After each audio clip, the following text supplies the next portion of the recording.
I'm John Kovach. I'm a newspaper editor. I'm a radio announcer. I'm a high school football coach. And since I was old enough to stand on the side of a stream next to my dad, I've been an angler. I've fished with bait, lures, and flies. I've fished with spinning gear, fly rods, jigging poles, and tip-ups. I've stood on ice, waded rapids, and been tossed about the deck of a boat.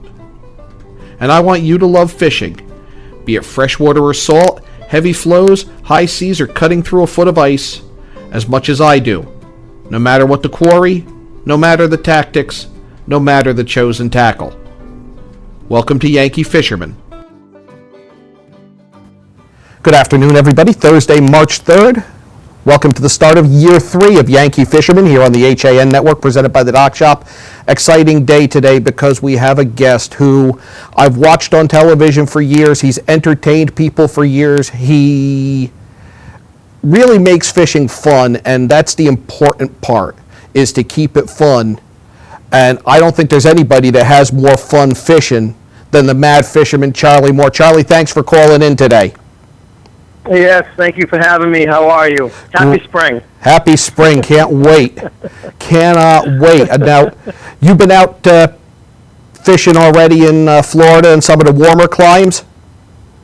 Oh, yeah. I mean, it's got to keep the train moving and keep the bills and lights on and paid. So we always fun to book away some traveling dates during the winter. So it's fun, but it's always good when that ice cracks up and you're getting ready to go out in the spring in New England. So they're all fun. Everything I do is fun. Not an ice fisherman, or do you get out with that at all?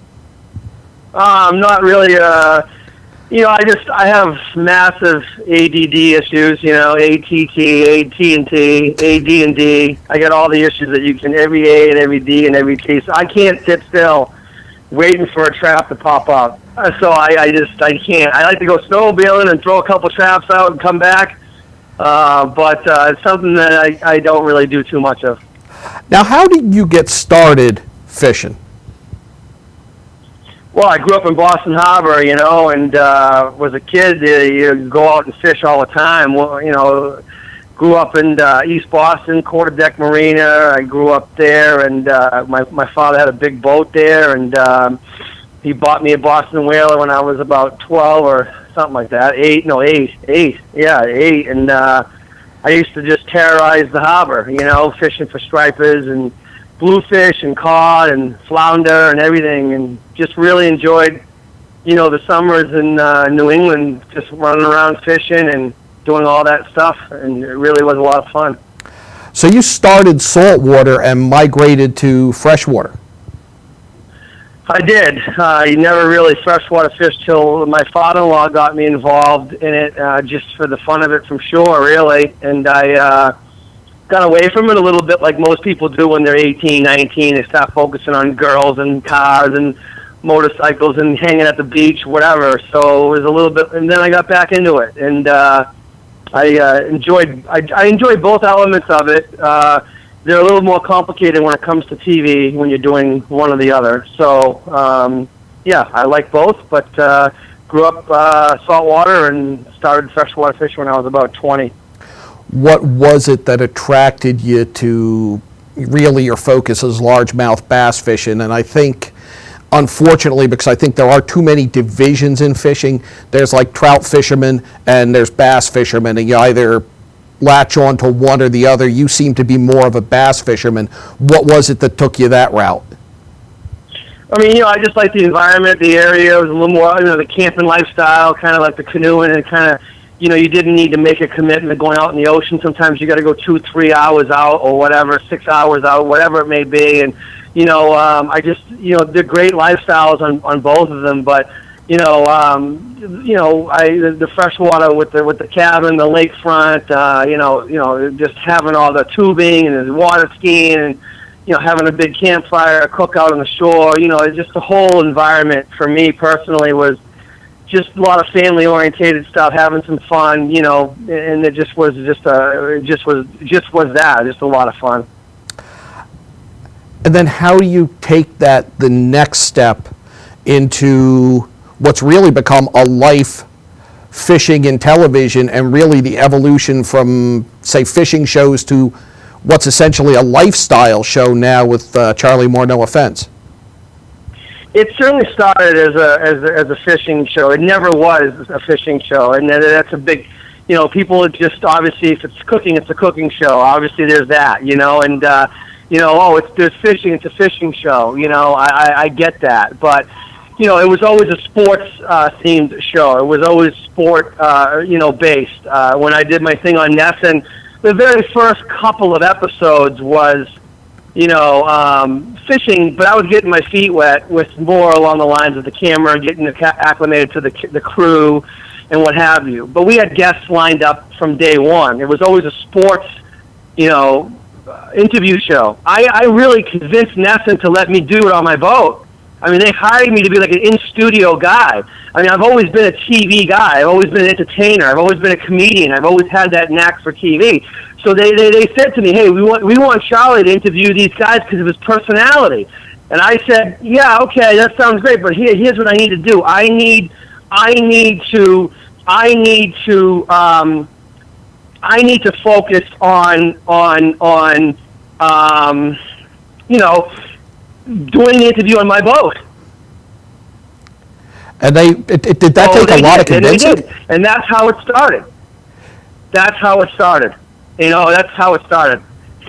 I never knew that part. Did that take a ton of convincing to get them to finally say, okay, take Bobby Orr out on your bass boat? Yeah, I mean, no, that's how it evolved. It evolved into that right there. It evolved into, taking the interview to the next level, and that's what I did. I took the interview to the next level. Do you get more out of some of your guests with them out of the studio and on the boat and focused on fishing? Do I get what? Do you get more? I didn't hear the question. Do you get more out of them in terms of answers and more fun having them out of the studio and out on the boat with you fishing? Because I would think that you do, and it looks like you do. I don't think that plays into it. I think I'm just comfortable. I think they're more comfortable. I think that they're used to a locker room interview. They're used to a standardized interview. They're used to the traditional sports interview, what have you. I think with what we do is, and what I do specifically is very, very unique, and it's more relaxed. I mean, when you're on the lake, you're fishing on your boat, you're hanging out by the campfire, people just tend to let their hair down a little bit and get more relaxed. But my questions are never going to be deterred from where, or I'm not going to ever walk away from, my thought process of where I am. My personality is I treat them like we're friends, and I'm a fan, and they're more relaxed, and we have a great time.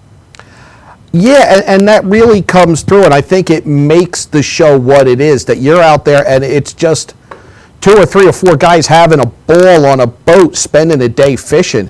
And I think that's really what the pursuit is all about, is just getting together with friends and getting out there. And you really bring that home with some people that I don't know that all the fans would expect that some of these guys would go out and spend a day fishing. Are there guys that you've had out on the boat that you're surprised at how good an angler they were? Yes, absolutely. Bobby Orr was immense, a perfectionist, fun guy. Most all of them are. They're athletes at the end of the day, and if they don't get it, they will get it, and that's what they do. Tim Wakefield, heck of a redfish fisherman, bone fisherman, the flats of the Melbourne kind of area in Florida, Merritt Island area, loves to do all that. Jack Capuano, head coach of the New York Islanders, played at the University of Maine. He's an unbelievable bass fisherman. A lot of these athletes are just that. They're athletes. And, they get in the boat and they get on the water and they want to be good at what they do. I mean, they don't want to be on TV not catching the fish. That's the biggest thing. I got to get one. I got to get one. I got to get one. So they always got to get one. All right, Charlie, we're going to step out for a break. Stay with us. We're going to come back, talk more fishing, more fun with Charlie Moore, the Mad Fisherman, on Yankee Fisherman, presented by the Dock Shop.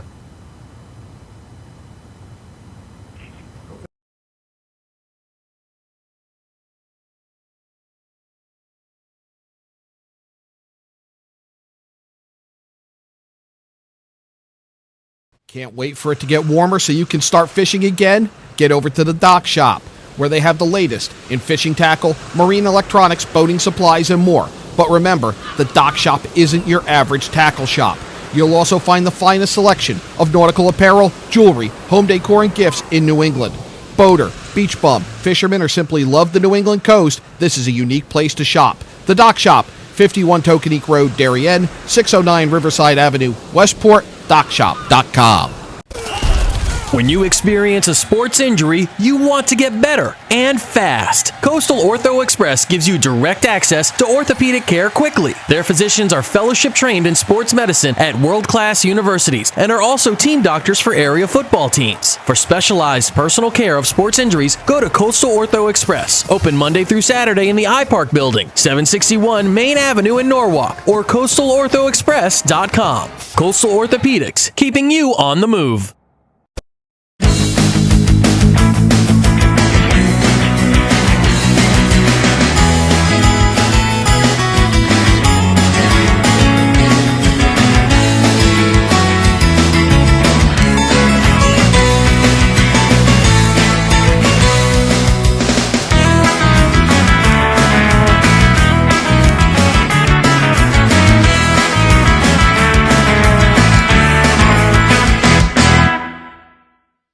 Here at the Darien Sports Shop, we are very excited about our newly redesigned men's department. Gentlemen, if you're shopping for work, weekend, or wedding, we've got the latest styles and trends inside our spacious new department just for you.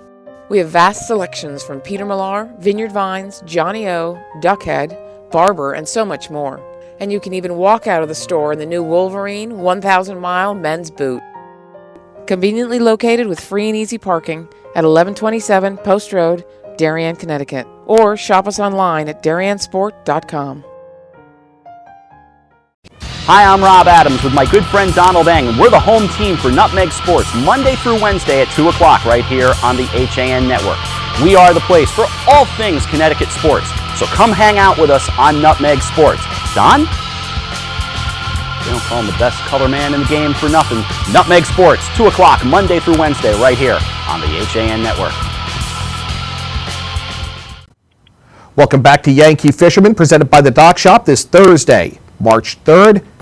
Still on the phone with us, Charlie Moore, the Mad Fisherman. Charlie, who are some of the favorite celebrities that you've been out with on Charlie Moore, no offense, Charlie Moore Outdoors, even beat Charlie Moore when that was on? Well, it's never easy to answer that question. They've all been great. I've had so many great episodes of fun and fish and food and travel. It's just it's been a great run. And but there's always a few that stick out. But honestly, I was on the boat with Batman. Doing a show with the classic Batman, Adam West. I mean, growing up watching Batman as a kid, it was just a little bit out of control for me. I just couldn't hear. I was a little starstruck, and that to me was just, man, it's Batman. He looked like Batman. He moved like Batman. He walked like Batman. It was unbelievable. That's awesome. That is awesome. How did he do? He did good. He was a trooper, man. He had so many stories about what you would think about, naturally the set of the studio and how the show came about and how, so it was very intriguing and very interesting to hear the stories of how Batman series on TV and Batman the movie were all kind of behind the scenes stuff. So talking to him about all that, and we had a little bit in common, and it's quite funny actually. The one thing in common that we had was, people stereotyped him as Batman, so he had a hard time getting and still today, getting roles. People sometimes stereotype me as like the Mad Fisherman, and that's who I am. Don't get me wrong, but the show is a lot different than that. It's way more entertaining than that, and it's always been kind of the backdrop. So we joked about that until the sun went down. It was absolutely hysterical. Did you ever see the show going from kind of a regional show to where it's gone nationally? Naturally, I mean, that's the progression, and I always wanted to. I mean, I did the Beat Charlie Moore show. It's one of the most successful outdoor lifestyle shows in ESPN's history. It was the first ever TV show in ESPN's history with the host and the name in its title. Nobody ever had their name in the title of a series on ESPN ever. It was the first one. We crossed so many bridges with that show. The growth of Nesson has been incredible to be part of that, mega conglomerate that they are with the Red Sox, the Bruins, Nesson National. It's the most successful RSN in the entire country, most profitable.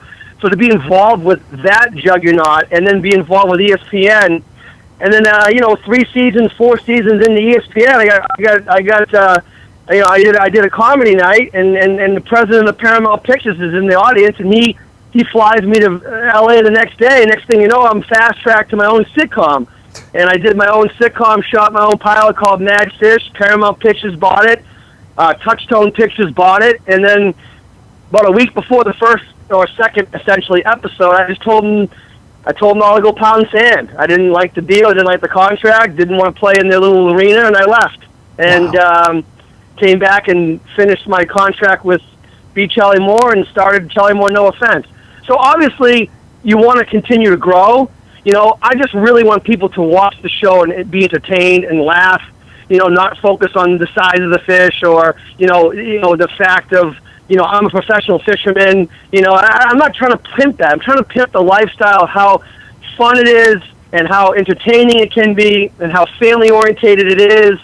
And, combining all of that with everything that I love to do. A glass of wine, cigars, my family, the lake, sports, being in Boston and the sports. There's all those elements combined are parts and elements of every one of my series. Oh, and it really does come through. I mean, virtually every episode, if not every episode, you've got the fine cigars going that you promote now on the website. You've got to find, the best steaks, the best seafood, the best wine.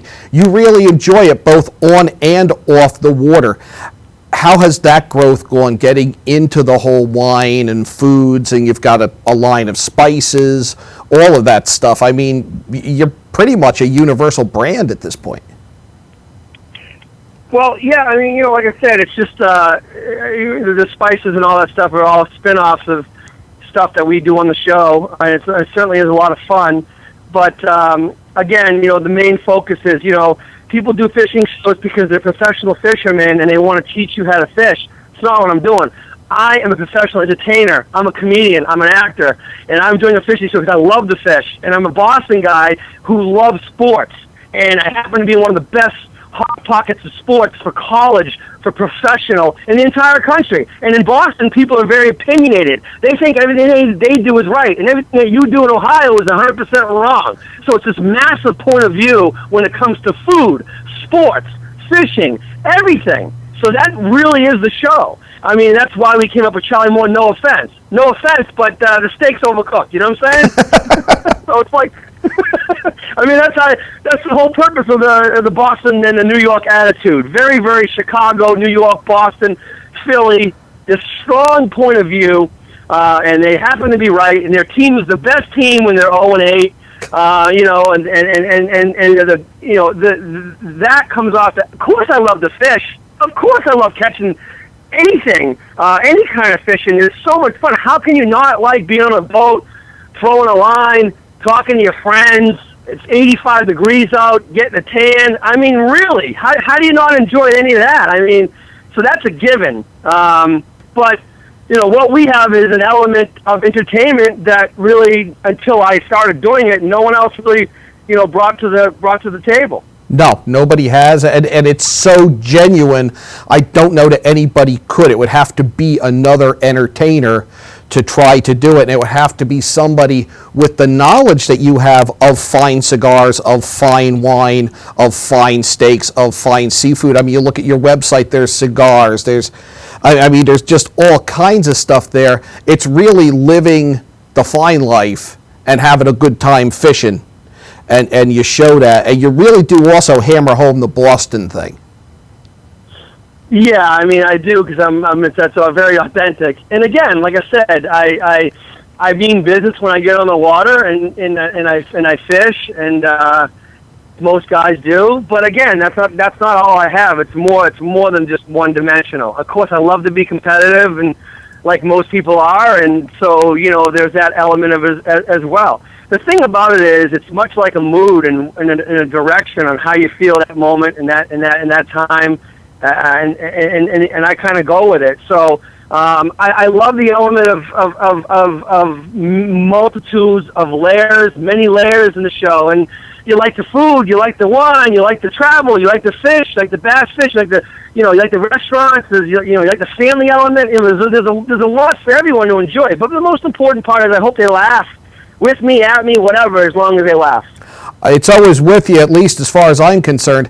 And now you're doing a little more with the sports, because you've got the Behind the Bee and Bruins Academy shows on Nesson.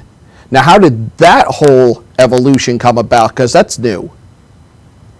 We did a new series called Behind the Bee for the Boston Bruins. NHL, the league, and it airs on national TV on the NHL network, and it airs regionally on Nesson. And it's hosted by Dennis Leary. My entire company does it. I'm the executive producer and writer of the series, and it's been quite successful, following the team around with an unedited version of behind the scenes, access that most people aren't going to get. And then we did another show that just came out. We're in episode 4 called Bruins Academy, which obviously my love for hockey and the Bruins and New England sports is pretty apparent. And Bruins Academy gives you a look at youth hockey, high school hockey, college hockey, the game of the game of hockey, and growing the sport of hockey. And so, we got with the cartoon is the guy from Saturday Night Live that does the cartoons for them, and we have so many cool little elements. And the show is fun, and it's just really simple. Getting people involved in the sport of hockey, letting them know the game a little bit more of hockey, and hopes that we continue to grow the sport. So that's why you weren't ice fishing. Quite frankly, you do that with fishing.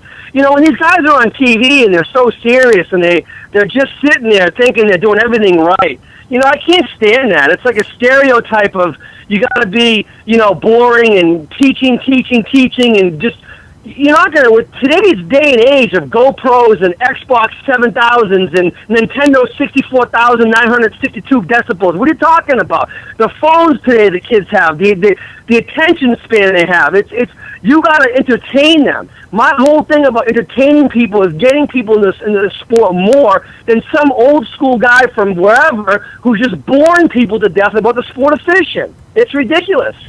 Yeah, it's anything but boring with you. It really isn't. But yet you do teach, which is interesting. And it does come out that that's your passion is fishing. And that passion's going to come out. You've got rods coming out this spring? Yeah, supposedly. I hope they do. Rods coming out. Yeah. We got some new rods and stuff coming out and available at all the Obashan hardwares. And yeah, I'm excited about that. I've been designing it, and they're good price point, and they're good quality, and there's that, and I'm excited about everything, new shows and everything going on. I'm very, very happy to be in the situation that I'm in, and I'm very, very grateful for everyone who's supported the show over the last, I don't even know how many years. So what's coming up in the near future on Charlie Moore, No Offense, and some of these other things? Yeah, we got some really cool stuff happening. I mean, obviously we're knee deep in the middle of the Bruin stuff right now, but we got a 10-time world champion pool player. We travel and follow him around the show, and he did all the trick shots for The Color of Money, and he's, you know, it's really kind of unique. We try to focus on, and he loves to bass fish. You know, that's another common denominator is people love to fish. You know, no one has to make it a gambling situation where you're betting on who catches more fish. It's just the love of the sport. Focus on the pure energy and excitement and just the vibe that you get when you're sitting there looking at the sun go down and you're going casting out a topwater buzzbait and the thing gets exploded on. I mean, to me, there's very few adrenaline rushes legally that you can do and get that same feeling. You have me hardcore fired up to go out and throw a topwater now, and I can't do it. So thanks. I'm all fired up. Charlie Moore, thank you so much for joining us on Yankee Fisherman. I really have enjoyed this interview and look forward to hopefully talking to you again in the near future and seeing you on television. Well, I appreciate you having me on, and have a good spring fishing. And I want to thank you very much. If you ever need me, you know how to get a hold of me. Appreciate it. Charlie Moore, the Mad Fisherman. We'll be right back to put a wrap on this edition of Yankee Fisherman, presented by the Dock Shop. Are you hoping winter is finally in our rearview mirror? Can't wait for the air and water temperatures to start rising? Well, if the answer is yes, you need to get over to Darien or Westport and stop by the Dock Shop, where it's always summer. Both shops are being stocked with lots of new merchandise, including fishing tackle, marine electronics, boating supplies, and more. But remember, the Dock Shop isn't your average tackle shop. At the Dock Shop, you'll also find the finest selection of nautical apparel, jewelry, home decor, and gifts in New England. Boater, beach bum, fisherman, or simply love the New England coast, this is a unique place to shop. The Dock Shop, 51 Tokenique Road, Darien, and 609 Riverside Avenue, Westport. Online at dockshop.com. I really wanted something that felt like a home. Coming from a big house, I wanted the feel of a home as opposed to a condo. The construction is incredible, whether it's the floors, the fireplace, the moldings, the lighting. It's as peaceful as my home was in the middle of the woods. It feels like a house. It does not feel like a condo or a townhome. I feel like I'm in my house.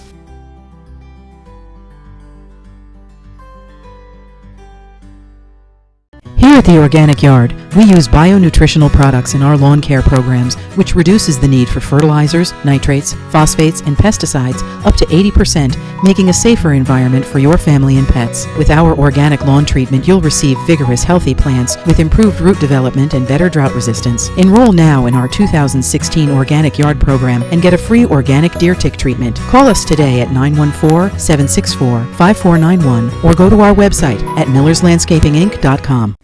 Walter Stewart's Market in New Canaan is your time-saving local shopping destination for the best of spring. Find many of your favorite products, from great specials on everyday items to the freshest organic produce, artisanal cheeses, and grass-fed steaks. Chop off your knives to be sharpened. Grab a beautiful bouquet of spring flowers and stop in next door for a wine tasting. Plus, their personable staff is always ready to lend a helping hand.